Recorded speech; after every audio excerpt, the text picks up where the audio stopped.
எல்லாருக்கும் வணக்கம். மீண்டும் சிஎஸ்கே ஃபார்முக்கு வந்துருச்சுன்னு சொல்ல முடியும். அதாவது பேக் டு ஃபார்ம் அப்படின்னு அறிவிச்சிடலாம் போல அந்த அளவுக்கு இருக்கு. ஏன்னா ஒரு பக்கம் எஸ்ஆர்எச் டீம் வந்து ஒரு பேட்டிங் ஹெவியான ஒரு டீமா பார்க்கப்பட்டுச்சு. அதையே புரட்டி எடுத்துட்டாங்க நம்ம சிஎஸ்கே.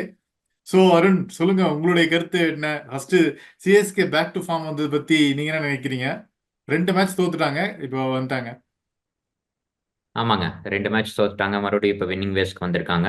இந்த 2 டீம்ஸ்க்கும் பார்த்தீங்கன்னு வைங்களேன், ஆல்மோஸ்ட் சிமிலர் சீசன்ஸ் சொல்லலாம். ஒரு மேட்ச் ஜெயிக்கிறாங்க, ஒரு மேட்ச் தோக்குறாங்க, ஒரு மேட்ச் ரொம்ப அதிரடியா ஆடுறாங்க, ஒரு மேட்ச் ரொம்ப சொதப்புறாங்க. ஸோ ஒரு ரோலர் கோஸ்டர் ரைட் மாரி இருக்கு 2 டீம்ஸ்க்குமே. சிஎஸ்கேக்கும் சரி, சன்ரைசர்ஸ் ஹைதராபாத்துக்கும் சரி. அந்த மாரி தான் நேத்து மேட்சும் இருந்துச்சு. நேத்து மேட்ச் இன்னும் கொஞ்சம் க்ளோஸா போகும்னு நெனச்சேன். டியூ எல்லாம் வர ஆரம்பிச்சிருச்சு சிஎஸ்கே பேட்டிங் பண்ணும்போதே. இருந்தாலும் வந்து சிஎஸ்கே பவுலர்ஸ் அந்த நியூ பால்ல இனிஷியலா வர ஸ்விங்கை யூஸ் பண்ணி ஆஹ், கொஞ்சம் ஸ்லோ பால்ஸ் கட்டர்ஸ் எல்லாம் நல்லா யூஸ் பண்ணி நல்லா பவுல் பண்ணாங்க. டிஃபெண்டும் பண்ணிட்டாங்க. ஸோ சன்ரைசர்ஸ் பொறுத்த வரைக்கும் அவங்க பேட்டிங் நேற்று கிளிக் ஆகல. போன மேட்ச்லயும் வந்து ஆர்சிபி கூடயும் பேட்டிங் சொதப்பிட்டாங்க. So 2 consecutive failures with bat சன்ரைசர்ஸ்க்கு. அது வந்து ஒரு டெம்பரரி பிளிப்னு தான் நினைக்கிறேன். அவங்க ஒரு நல்ல சைடு, நல்ல பேட்டிங் லைனப் வச்சிருக்க சைடு. இன்ஃபேக்ட் இன்னும் டாப் 4ல இருக்காங்க. ஸோ சிஎஸ்கேக்கு ரொம்ப நல்ல வின் நேத்து. அது மாதிரி எஸ்ஆர்எச் ஆக்சுவலா ஆர்சிபி கூட சேஸ் பண்ணி தான் தோத்தாங்க. இதுலயும் சேஸ் பண்ணாங்க. மேபி அவங்க டாஸ் வின் பண்ணி பேட்டிங் எடுத்திருந்தா வேற மாதிரி போயிருக்குமோ மேட்ச். சொல்ல முடியாதுங்க. ஏன்னா அவங்க டாஸ் வின் பண்ணி ஒரு 250 3 தடவை அடிச்சிருக்காங்க. டாஸ் வின் பண்ணி பேட் பண்ணா வந்து நல்லா பண்றாங்க. நேத்து அதே நடந்திருக்குமான்னு தெரியல. நடக்கறதுக்கான சான்ஸ் இருக்கு. அட்லீஸ்ட் இந்த மாதிரி ஒரு கொலாப்ஸ் ஆயிருக்க மாட்டாங்கன்னு நினைக்கிறேன் நான். யாராவது ஒரு பேட்டர் அடிச்சிருந்தா கூட ஒரு 200 வரக்கான சான்ஸ் இருந்திருக்கு. அதே சமயம் நம்ம சிஎஸ்கேவோட பவுலிங்கும் அப்ரிஷியேட் பண்ணுங்க. துஷார் தேஷ்பாண்டே, அதுக்கப்புறம் பத்திரானா, முஸ்தபிசூர், ஜடேஜா எல்லாருமே நல்லா பவுல் பண்ணாங்க. அவங்கள வந்து ஈஸியா ஹிட் பண்ணவே விடல. அது ஒரு பெரிய ரீசன். அது சொல்ல போனாலும் தெரியல, இது வந்து ஏர்லி டேஸ் தான் இன்னும். இவங்க வந்து சேஸ் பண்ணும்போது வந்து கொஞ்சம் தடுமாறுறாங்களா என்னன்னு சொல்லிட்டு இன்னொரு 2 3 மேட்ச் பார்த்தா தான் தெரியும் எஸ்ஆர்ஹெச். First okay. பேட் பண்ணும்போது நல்லா பேட் பண்ணிடுறாங்க. சேஸ் பண்ணும்போது அந்த வந்து கொஞ்சம் ப்ரெஷர்ல ஆடுறாங்களா, ப்ரெஷர் ஆடுறதுனால விக்கெட்ஸ் வந்து ஈஸியா விட்டுறாங்களா என்னன்னு தெரியல. அது வந்து இன்னும் 2 3 மேட்ச் பார்த்தா தான் தெரியும். இப்போ வந்து சாம்பிள் கம்மி தான். ஸோ சிஎஸ்கே உடைய மேட்ச் வின்னர்ஸ் அப்படின்னு பார்க்கும்போது ஃபர்ஸ்ட் ருத்ராஜை நம்ம சொல்லலாம். ஒரு 2 ரன்ல செஞ்சுரி மிஸ் ஆயிடுச்சு. அதுக்கப்புறமா டேரில் மிச்சல் ஃபர்ஸ்ட் டைம் அப்படியே ஒரு மறுபடியும் ஃபார்முக்கு வர வந்துட்டாரு. இப்போ நியூசிலாண்டோடைய T20 வேர்ல்டு கப்புக்குள்ள ஒரு உள்ள வந்திருக்காரு. அவரோட பேர் இருக்கு. அதுக்கப்புறமா முக்கியமான இன்னொரு அண்டர் ரேட்டட் பெர்ஃபார்மர் அப்படின்னு பார்த்தீங்கன்னா என்னை பொறுத்த வரைக்கும் ஜடேஜா நான் சொல்லுவேன். ஏன்னா ரொம்ப எக்கனாமி ரேட் வந்து ரொம்ப கம்மியா இருந்து அவருடைய பால்ல அடிக்கவே முடியல. ஸோ இந்த 3 பேர் பெர்ஃபார்மன்ஸ் பத்தி உங்களுடைய கருத்து என்ன? மேட்ச் வின்னர்ஸா இருக்காங்க. ஆமா. ஃபர்ஸ்ட் ருத்ராஜ் பேசிருவாங்க. ருத்ராஜ் வந்து லாஸ்ட் 4 சீசன்ஸ் 2021ல ஸ்டார்ட் பண்ணி சிஎஸ்கேக்கு கண்டினியூவஸா எல்லா சீசன்லயும் டாப் ரன் கட்டரா இருக்காரு. அவர் வந்து ரொம்ப கன்சிஸ்டன்ட்டாவும் பெர்ஃபார்ம் பண்ணிட்டு இருக்காரு. அவரோட 2மே ஆவரேஜும் பார்த்தீங்கன்னாலும் சரி, ஸ்ட்ரைக் ரேட்டும் பார்த்தீங்கன்னாலும் சரி, ரொம்ப நல்லா இருக்கு. இன்ஃபேக்ட் T20 கிரிக்கெட்ல வந்து ஆவரேஜ் அதிகமா இருக்கிற வரைக்கும் அது வந்து அவ்வளோ நல்லது இல்ல. ஏன்னா நீங்க வந்து ரொம்ப ரிஸ்க் எடுக்க மாட்டேங்கிறீங்கன்னு அர்த்தம். இன்ஃபேக்ட் இவர் வந்து ரிஸ்க் எடுத்தும் நல்லா ஆடுறாரு. ஸோ அது வந்து சிஎஸ்கேக்கு நல்ல நியூஸ். நேத்து வந்து சரி ஸ்பின்னர்ஸையும் சரி, ஃபாஸ்ட் பவுலர்ஸையும் சரி ரொம்ப நல்லா ஆடினாரு. இன்ஃபேக்ட் ஒரு சில முன்னால மேட்சஸ்ல பார்த்தீங்கன்னா, அவர் வந்து ஒரு ஃபர்ஸ்ட் 5 10 பால் எடுத்துட்டு கொஞ்சம் டைமிங் எல்லாம் பார்த்துட்டு அதுக்கப்புறம் வந்து ஸ்கோர் பண்ண ஆரம்பிக்கிற மாதிரி இருந்துச்சு. ஆனா போன மேட்ச்ல 100 அடிச்ச மேட்சும் சரி, இந்த மேட்ச்லயும் சரி, 2லயுமே வந்து செட்டில் ஆகிறதுக்கு டைமே எடுத்துக்கல. பால் நம்பர் 1ல இருந்து அடிக்க ஆரம்பிச்சிட்டாரு. இன்ஃபேக்ட் இனிஷியலா அவர் வந்து அஜிங்கா ரஹானே ஸ்லோ ஆடுறதுனால இவர் மேல ப்ரெஷர் இருந்துச்சு. அந்த ப்ரெஷர் எல்லாம் வந்து ஹேண்டில் பண்ணிட்டு நல்லா ஆடினாரு ருத்ராஜ் கெய்க்வாடு. ஸோ அவருனால தான் வந்து அந்த பிளாட்ஃபார்மே அமைஞ்சது. ஒரு 200 ரன்னாவது அடிக்க முடிஞ்சது. இன்ஃபேக்ட் நான் வந்து நேற்று 212ங்கிற ஸ்கோர் வந்து கொஞ்சம் மிட்லிங் டார்கெட் தான், ஒரு பார் ஸ்கோர் தான் நினைச்சேன். ஆனால் சிஎஸ்கே நல்லா பவுல் பண்ணி டிஃபெண்ட் பண்ணிட்டாங்க. நீங்க வரப்போற மேட்சஸ்ல பாத்தீங்கன்னா விக்கெட்ஸ் ஸ்லோ ஆனால் ஒழிய 220ங்கிறது ஒரு பார் ஸ்கோரா தான் இருக்க போகுது. ரொம்ப பெரிய ஸ்கோரெல்லாம் இருக்க போறது இல்லை. கண்டிப்பா வின்னிங் டார்கெட்னு சொல்ல முடியாது. அது வந்து நம்ம எல்எஸ்ஜியோட மேட்ச்லயே பார்த்தோம். ஆமா. 220 சிஎஸ்கே அடிச்சாங்க, இருந்தாலும் அவங்க சேஸ் பண்ணிட்டாங்க. டியூ வர வர ஆரம்பிக்கும், அதெல்லாம் கஷ்டம். ஸோ அதனால வந்து ருத்ராஜுக்கு வந்து அவர் ஆடுற ஸ்டைலே ஆடிட்டு இருந்தா ஆப்போசிட் லைன்ல எல்லா பேட்டர்ஸும் வந்து சப்போர்ட் கொடுக்கணும். ரஹானேவும் இன்னும் கொஞ்சம் இம்ப்ரூவ் பண்ணி ஆடணும். நேத்து அந்த விதத்துல வந்து இன்னொரு பிளேயர் நீங்க கேட்டீங்க, டேரல் மிச்சல். ஆமா ஆமா. அவர் வந்து இந்த சீசன்ல நல்லாவே ஆடல. அதுக்கு 2 3 காரணம் நான் சொல்லுவாங்க. ஒரு காரணம் வந்து அவர் இந்த இந்த வருஷம் தான் ஃபர்ஸ்ட் வருஷம் ஐபிஎல் ஆடுறாருன்னு நினைக்கிறேன். ஸோ அது வந்து அந்த வேர்ல்டு கப்ல என்னதான் நல்லா ஆடி இருந்தாலும் அது வந்து 50 over world cup, 50 over format. Okay. அதுல இருந்து இது அட்ஜஸ்ட் பண்ணி ஆடுறது வந்து கொஞ்சம் கஷ்டம். ஸோ அது ஒரு ரீசன். செகண்ட் ரீசன் என்ன பார்த்தீங்கன்னா, அவர் வந்து கொஞ்சம் டைம் எடுத்து ஆடுவார். நீங்கள் ஒன் டேலையும் சரி டெஸ்ட்லையும் சரி அவர் ஆடுற விதம் பார்த்தீங்கன்னு வைங்களேன், ரொம்ப சூப்பராக ஆடுற மாதிரி இருக்கும். ஆனால் ஃபர்ஸ்ட் 10 15 பால் கொஞ்சம் டைம் எடுத்து அந்த மாதிரி தான் ஆடுவார். செட்டில் டவுன் ஆனதுக்கப்புறம் தான் அடிக்க ஆரம்பிப்பார். ஆனா T20 கிரிக்கெட்ல உங்களுக்கு அதுக்கான வாய்ப்புகள் கம்மி தான். நீங்க வந்து ம். செட்டில் ஆறதுக்கே டைம் இருக்காது. அதுவும் அவர் வந்து 2 மேட்ச்க்கு முன்னால வரைக்கும் 4th டவுன் 5th டவுன்ல வந்துட்டு இருந்தாரு.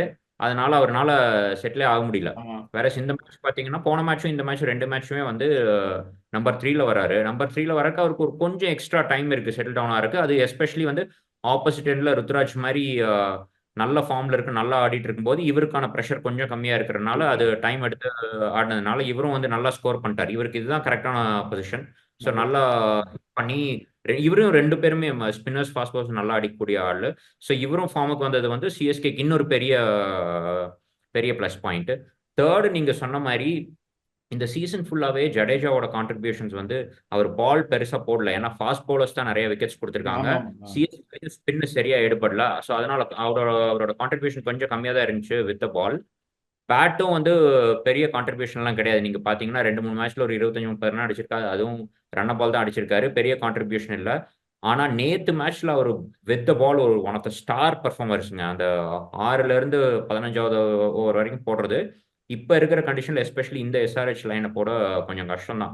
நீங்க பாத்தீங்கன்னு வைங்களேன், மார்க்ரம், கிளாசன், நிதிஷ் ரெட்டி, அப்துல் சமத், அந்த 4 பேருமே வந்து ஸ்பின் நல்லா ஆடக்கூடிய பேட்டர்ஸ். ஸோ அவங்களுக்கு ஆப்போசிட்டா போட்டு அதுவும் நிதிஷ் ரெட்டிக்கு அவுட் ஆன பால்லாம் வந்து ரொம்ப ரொம்ப நல்ல பால். ஸோ அந்த மாதிரி நல்லா பவுல் பண்ணாரு ஜடேஜா நேத்து. அதே மாதிரி இப்போ வரப்போற மேட்சஸ்ல சிஎஸ்கேயோட பிளேயிங் லெவல் சேஞ்சஸ் இருக்குமா? ஏன்னா அவங்க இன்னுமே ஒரு எக்ஸ்பெரிமெண்ட், அவங்க மட்டும் தனியாவே தெரியுறாங்களோ அப்படின்னு தோணுது. லைக் பவர் பிளேல நம்ம ஏற்கனவே பேசுன மாதிரி எல்லாருமே எங்கேயோ இருக்கு அவங்களோட ஸ்கோரு. ஆனா சிஎஸ்கேவுடைய அந்த பவர் பிளே இன்னிங்ஸ் மட்டும் கொஞ்சம் ஸ்லோவா தான் இருக்கு, அந்த ஓப்பனிங். அதே மாதிரி இந்த மாதிரி கண்டிஷன்ல வந்து 5 பேஸ் போலர்ஸ் தேவையா அப்படின்ற ஒரு கேள்வி இருக்கு. உங்களுடைய கருத்து 5 பேஸ் போலர்ஸ் சிஎஸ்கேவுக்கு பிளேயிங் லெவல்ல தேவையா? கொஞ்சம் அதிகமாக தெரிஞ்சாலும் அவங்க எல்லாருமே நல்லா பெர்ஃபார்ம் பண்ணியிருக்காங்க. நீங்கள் பார்த்தீங்கன்னு வைங்களேன், ஒன்லி பவுலிங் யூனிட் இந்த சீசனில் ஒரு எல்லா ஸ்கோர்ஸுமே வந்து ஒரு 180லேருந்து 200 210க்குள்ளே தான் கொடுத்துருக்காங்க. அவங்க பவுலிங் லைனப் ஓகே. அது எக்கனாமிக் வந்து 10க்குள்ளே தான் கொடுத்துருக்காங்க. மற்ற பவுலர்ஸ் எல்லாம் பார்த்தீங்கன்னா நீங்கள் மும்பை இந்தியன்ஸ் இல்லைன்னா ஆ. கொல்கத்தா நைட் ரைடர்ஸ், டெல்லி கேபிட்டல்ஸோ, இன்ஃபேக்ட் எஸ்ஆர்ஹெச்சோ இவங்களெல்லாம் பார்த்தீங்க. எஸ்ஆர்ஹெச் 2 மேட்ச் 270 அடிச்சு ஜெயிச்சாங்க. ஆனால் ம். ஆப்போசிட் டீம் ஆர்சிபி ஒரு கரெக்ட். மேட்ச்ல 260 ஆமா. அடிச்சிட்டாங்க. அதுக்கப்புறம் வந்து மும்பை இந்தியன்ஸும் கிட்டத்தட்ட 240 ரன் பக்கம் அடிச்சிட்டாங்க. ஸோ அதனால அவங்க ஜெயிச்சாலும் அவங்க பவுலிங் லைனப் நிறைய ரன்ஸ் கொடுத்துட்றாங்க. வேற சிஎஸ்கே பார்த்தீங்கன்னு வைங்களேன், அவ்வளோ ரன்ஸ் கொடுக்கறது இல்லை. அது வந்து நல்லா பிளான்ஸோட வராங்க. அந்த பிளான்ஸ் வந்து எக்ஸிக்யூட்டும் பண்றாங்க. எக்ஸ்ட்ராஸ் போனாலும் பரவாயில்ல, ஆப்போசிட் டீம் ரிஸ்க் எடுத்து ரன்ஸ் அடிச்சாலும் பரவாயில்ல, நம்ம பண்றது கரெக்டா பண்ணுவோம். In fact okay. நேற்று இன்னொருத்தர் பத்தி சொல்ல, ஷார்துல் தாக்கூர் அவரும் வந்து நேற்று நல்லா பவுல் பண்ணாரு. போன மேட்ச்ல எல்எஸ்ஜி கூட கொஞ்சம் அவருக்கு பெர்ஃபார்ம் பண்ண முடியல. ஆனால் இந்த மேட்ச் நல்லா பெர்ஃபார்ம் பண்ணாரு. ஸோ அதனால 5 ஸ்பின்னர்ஸ் வந்து நான் ஹார்சஸ் ஃபார் கோர்சஸ் தாங்க சொல்லுவேன். ஏன்னா மேட்ச் சுச்சுவேஷன்ல ஸ்பின்னர்ஸை வந்து நிறைய ரிஸ்க் எடுத்து அடிச்சிடுறாங்க. பவர்ஃபுல் பேட்டர்ஸ் நல்லா ஹிட் பண்றாங்க, நல்லா ப்ராக்டிஸ் பண்ணி வரும்போது அவங்கள ரிசீவ் பண்றது கொஞ்சம் கஷ்டமா இருக்குங்கிறத தான் நான் பார்க்குறேன். ஸோ அதனால நேத்து நீங்க பாத்தீங்கன்னு வைங்களேன், நம்ம 5 ஃபாஸ்ட் பவுலர்னு சொல்றோம். 5 ஃபாஸ்ட் பவுலர் தவிர சிஎஸ்கே கிட்ட 2 ஸ்பின் ஆப்ஷன்ஸ் இருந்துச்சு. மோயின் அலி. ரவீந்திர ஜடேஜா அண்ட் மொயின் அலி. ஓகேங்களா? ஸோ அதனால ஸ்பின் வந்து அவங்களுக்கு வீக்குன்னு சொல்ல முடியாது. அதனால தான் வந்து சிஎஸ்கே தோனியை பொறுத்த வரைக்கும் நீங்க ஃபர்ஸ்ட் சீசன்ல இருந்தே பாத்தீங்கன்னா அவருக்கு வந்து நிறைய பவுலிங் ஆப்ஷன்ஸ் ஃபீல்டு இருக்கிறது பிடிக்கும். ஆமா. என்ன என்ன பண்ணுவாருன்னா மோஸ்ட் ஆஃப் த மேட்சஸ்ல வந்து எல்லாருக்குமே 4 ஓவர்லாம் கொடுக்க மாட்டாரு. எல்லாருக்கும் 2 ஓவர் 3 ஓவர் இன்னொரு ஒரு 1 ஓவர் அந்த மாதிரி கொடுத்து கொடுத்து பண்ணிடுவாரு. ஸோ அந்த மாதிரி தான் அது வந்து சிஎஸ்கேவோட ஸ்டைல் ஆஃப் பிளே டெம்ப்ளேட் அவங்களுக்கு அது ஒர்க் அவுட் ஆகுது. நேத்து மேட்ச்லயும் அது அவங்களுக்கு நல்லா ஒர்க் அவுட் ஆச்சு. ஓகே. அதான் அந்த அதனால ஃபைனல் வந்து பிளேயிங் லெவல் பிளேயிங் லெவலில் பெரிய சேஞ்சஸ் இருக்கிறதுக்கு வாய்ப்புகள் கம்மின்னு தான் நினைக்கிறேன். ஒரு சேஞ்ச் மேபி பண்ணலாம், அஜிங்கர் ரஹானேக்கு பதிலாக வேற ம், யாராவது கொண்டு வரலாம். ம். அதுலயும் ஆப்ஷன்ஸ் கம்மி தான். வெளியே இந்தியன் பேட்டர்ஸ் பார்த்தீங்கன்னு வைங்களேன், எக்ஸ்பீரியன்ஸ் இந்தியன் பேட்டர்ஸ் பெருசா யாரும் இல்லை. மேபி சமீர் ரிஸ்வியை ப்ரோமோட் பண்றதுக்கு சான்ஸ் இருக்கு. ஆனா இந்த ஸ்டேஜ்ல சிஎஸ்கே முன்னாடி சீசன்ஸ்ல பண்ணதை வச்சு பார்க்கும்போது சேஞ்சஸ் பெருசா பண்ண மாட்டாங்கன்னு நான் தான் நினைக்கிறேன். இதே தான் ஆடுவாங்க இன்னொரு 5 மேட்ச்ல வந்து மோஸ்ட்லி 3 ஜெயிச்சா குவாலிஃபை ஆகிறதுக்கு சான்ஸ் இருக்கு. ஆனா 5ல் 4வது ஜெயிக்கணும், உங்களுக்கு டாப் 2 வரணும்னா. ஏன்னா நீங்க அந்த டேபிள் பார்த்தீங்கன்னா வைங்களேன், இப்போ ரொம்ப ரொம்ப க்ளோஸாக போயிட்டு இருக்கு. எல்லா மேட்சுமே முக்கியமான மேட்ச் எல்லா டீம்ஸ்க்குமே. நீங்க ஸ்டார்டிங்ல ராஜஸ்தான் ராயல்ஸ்ல இருந்து second place, third place, fourth place, fifth place, sixth place இருக்கிற டீம் வரைக்கும் எல்லாருமே வந்து ரொம்ப காம்படிட்டிவா இருக்காங்க. கேகேஆரும் வந்து ஒரு மேட்ச், 2 மேட்ச் கையில் வச்சிருக்காங்க. சிஎஸ்கே 9 மேட்ச் ஆடி இருக்காங்க, வேற எஸ்ஆர்ஹெச் 9 மேட்ச் ஆடி இருக்காங்க. ஸோ அதனால வந்து ரொம்ப க்ளோஸாக இருக்கு. அந்த டாப் 4 இருக்கிற second, third, fourth place teams எல்லாமே 10 பாயிண்ட். இன்ஃபேக்ட் டெல்லி வந்து ஒரு மேட்ச் அதிகமாக ஆடினாலும் அவங்களும் 10 பாயிண்ட் இருக்காங்க. ஆமா, அதனால ஆமா. ரொம்ப க்ளோஸ் போகிற சீசன்ல சிஎஸ்கே இனிமேல் சேஞ்ச் பண்றதுக்கு வாய்ப்புகள் கம்மி தான். ஓகே. ஸோ இனிமே வரப்போற மேட்ச் சிஎஸ்கேக்கு உண்மையிலேயே ஒரு எக்ஸ்பெரிமெண்ட்டாக தான் இருக்க போகுது. என்னென்ன நிறைய மேட்சஸ் இனிமே விளையாட போறாங்க. ஸோ பொறுத்திருந்து பார்ப்போம் என்ன நடக்க போகுது அப்படின்னு. கமெண்ட் செக்ஷன்ல ஆடியன்ஸும் சொல்லட்டும். உங்களுடைய கருத்துக்கு நன்றி அருண். தேங்க்யூ ஆனந்தன். நன்றி.